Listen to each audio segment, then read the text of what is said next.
Hey everybody, we've got a nice warm day today. Almost got up to 50 degrees. Pretty rare. What's rare is that it's December 17th. So I'm going to take advantage of this warm weather and take care of something that's really been bugging me that I've been meaning to get to and just been putting off. And finally it's driven me crazy enough that I've got to get to it today, which is on my 2003 Dodge Dakota. My blower motor resistor has gone bad, and well, there's some other issues there too, but basically it starts out this way. You're driving down the road and you've got the heat or the AC on, blower's running, and you start to smell burning electrical smell and it's not good. And then typically shortly after that your blower motor fails, or well, not the motor itself, but the blower stops blowing. And once that happens, of course, no more AC, no more heat, no more defrost. So that actually happened, well, when I was running the air conditioning this summer. But the high speed still worked because part of the blower motor resistor network apparently was still passing current. So I was just limping along on that all this time. Well, last week that conked out too, and I just had gotten sick of the fact that I could either only have it on full blast, which was loud enough that I had to turn the radio up too loud, or you know, off altogether, in which case it would get cold or the window would fog up. So anyways, this is the passenger side down here, all of my junk, and right behind this plastic shield is where the blower motor resistor network is located. And what they did in their infinite wisdom was they actually housed the blower motor resistor network inside the actual housing.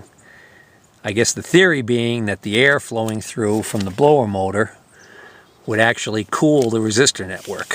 So there's a couple of screws you remove, which I've already done, and that allows you to drop down the blower motor resistor network. And you can see there's even a gasket there, because any air leakage around this little blower motor resistor network and door, or whatever you want to call it, there is lost air that's not going to make it through the heating system. Now, these older blower motor resistor networks, failure is not that uncommon. In fact, I'm going to show you the new one in a minute, and you'll see there's some improvements. However, my auto mechanic forewarned me that many times what happens is the connector and associated wiring nearby melts. It overheats. So I don't know if you can see that, but we've got damaged insulation, burnt insulation, and to make matters worse, normally what you're supposed to be able to do is just use a screwdriver, or actually normally you can just push down on this, I think. Forget which one it is, but this is plastic clip right here, and you finagle this clip and you're supposed to be able to unplug this from the plug. Well, I tried that. I tried prying with a screwdriver. It won't unplug. I think what's happened is when it overheated, it melted the plastic. So since the wiring is so badly damaged right up at the back of the plug anyways, I'm just going to cut this off here. So on some vehicles, they make a repair kit that comes with a new plug and some wire and some connectors to splice into the wiring, because this cable right here ends up going up and becomes basically part of the wiring harness for the vehicle. Unfortunately, as far as I know, and as far as my mechanic knows, they don't make one for this vehicle. So the fix is supposed to be to replace the wiring harness, but we're not going to do that. For those of you who don't know what a pick-apart junkyard is, that's where you pay a small fee, you enter the junkyard, and you get to roam around and basically pull off parts of vehicles, and then you bring them up to the counter and they tell you what it's going to cost. Or if you know exactly what you want, you can ask ahead of time, and then you still have to pay a fee to go see if they have one, and if they don't have one, well, your little $2 fee, I think they charge at the one I go to. Well, that goes for posterity. Anyways, I went in to the pick-apart junkyard and was relieved to find an 03 Dodge that had a good plug.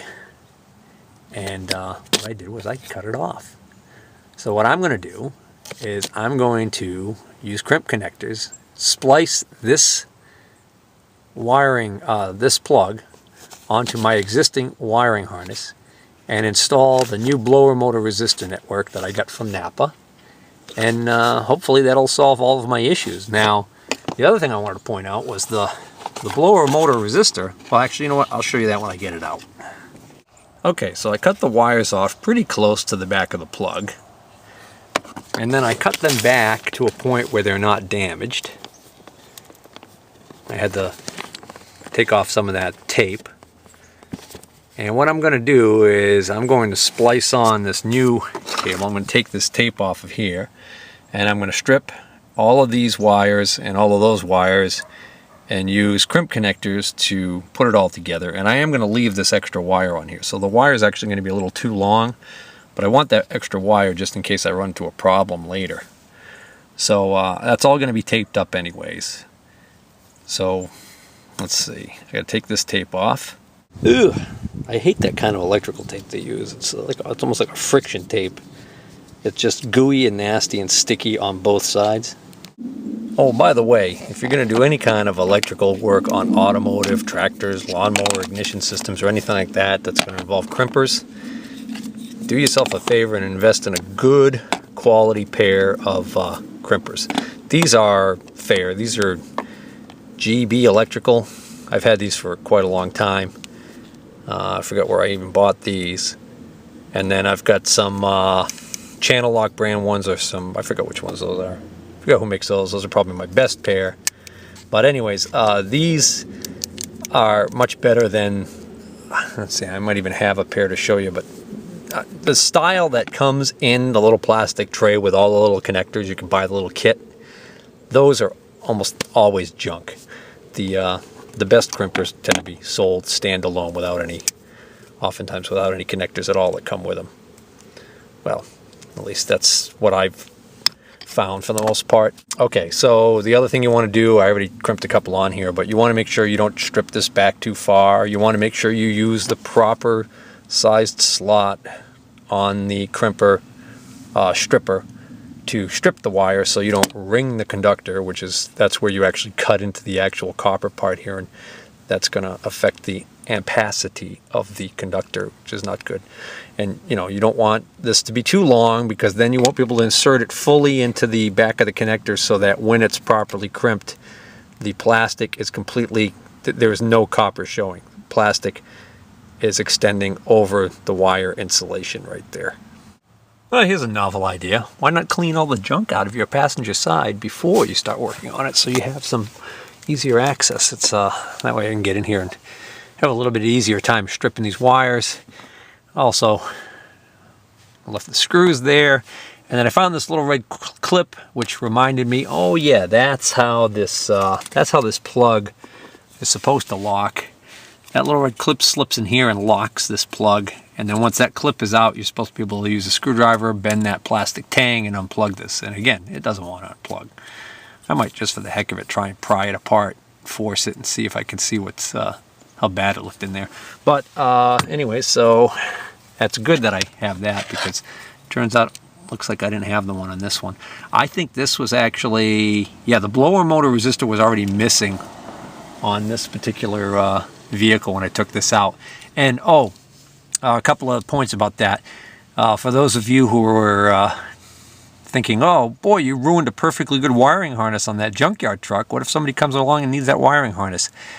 That particular truck, somebody had already pulled the motor out of it, and let's just say that they pulled the motor out using cutters, not the plugs.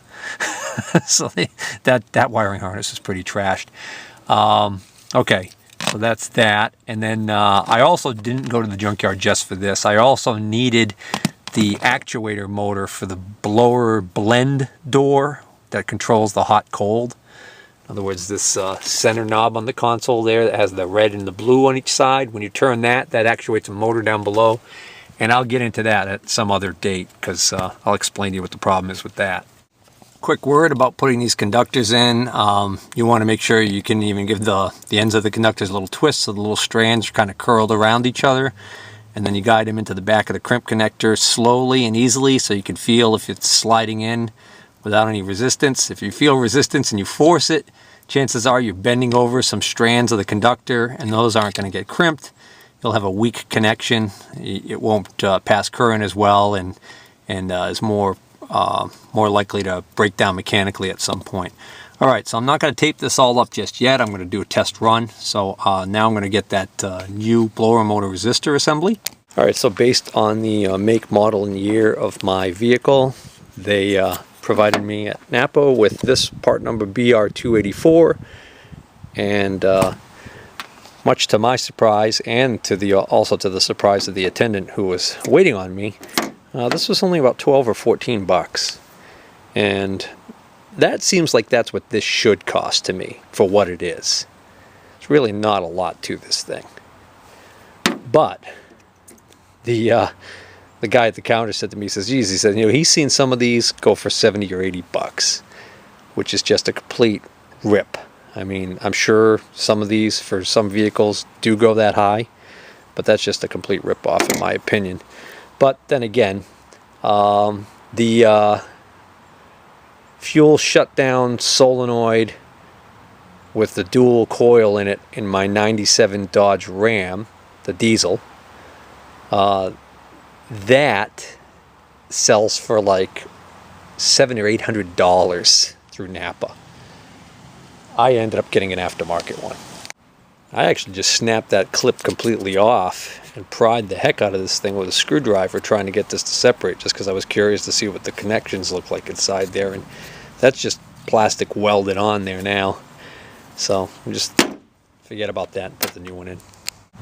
Yeah, I'm beginning to wonder whether or not, I'm thinking this isn't even the original resistor network that I'm replacing. I think this is already a replacement, because here in the instructions they talk about how you have to break off these little plastic tabs over here before you install it. And that's it says, you know, if you're with the new style resistor, you must first remove the tabs off the ears for proper installation and fit. Well, if you look closely at this one, you can see where the tabs, on this side especially, you can see where the tabs were there and were broken off on this one. So I think this is already a replacement. But it may have been a bad connection here at the plug that caused the overheating. Either that, or I've got a bad blower motor, which is possible, but the motors seem to run on high, full speed, no problem, for quite a long time. Alright, so once you fully seat the plug, then that red clip, that locking clip, slides in sideways, and this tab will face out, and it has to go in a very specific way. When you look at it from the side, you can't really see it now, but or maybe from this side, you can actually see that there's a thicker part and a thinner part. So make sure you're getting that in correctly, because if you force it the wrong way, you might break it. Although I don't think it can actually even physically go in the other way. Alright, so what I'm going to do is I'm going to do a quick test. Alright, so I've got the key on. It's low, medium, high. Alright, so that's working. So now I'm going to tape up this wiring, and then I'm going to reinstall this into the blower housing. Alright, almost done. I broke those tabs off per the instructions, and now I'm ready to install this back in the housing. And if you take this out, you don't remember which way it goes in. It does go in a very specific way. If you look closely, you'll notice that only 3 of the 4 corners are 90 degree. This one's got a angle on it. So that angled corner obviously is going to have to line up. It's kind of hard to see up in there, dark. Plus that plastic thing's in the way. But you can actually feel around the edge with your finger, and you can feel that little corner, that slanted corner. And I can feel that it's actually the corner closest to the left front of the vehicle. So I know that that's how I have to orient this when I'm putting it in. So it's going to have to go like this. Yeah, just like that. Oh yeah, and one last thing, don't overdo it with those screws. They're only threaded into the plastic housing. They don't need to be super tight. They're not holding up a lot of weight. And then my wiring harness, I'm just going to tuck that up out of the way so that, you know, nobody can accidentally get it with their foot and get caught and rip it out. Not that that's likely to happen. But one last test. Low, medium, high, max. Oh, that's going to be so much nicer. All right, so that takes care of that. Right now, my only other problem with the heating system is that this does nothing. And the reason why this does nothing is because when I got the truck, the little actuating motor underneath there that's responsible for actually moving the blend door was completely missing. You can actually hear it running now because when I went to the junkyard, my main reason for going to the junkyard was to get that motor, not the plug. I got the plug just because I knew I was going to need the plug, but I got the motor only to find that the motor does absolutely nothing when I mount it, because there must be some little intermediate shaft or something between a coupler, some kind of a coupler, between the output shaft on the motor and the input shaft on the blower housing. So I'm going to have to go back to that junkyard and see if I can find it. Maybe I'm hoping it's in that truck and I just missed it.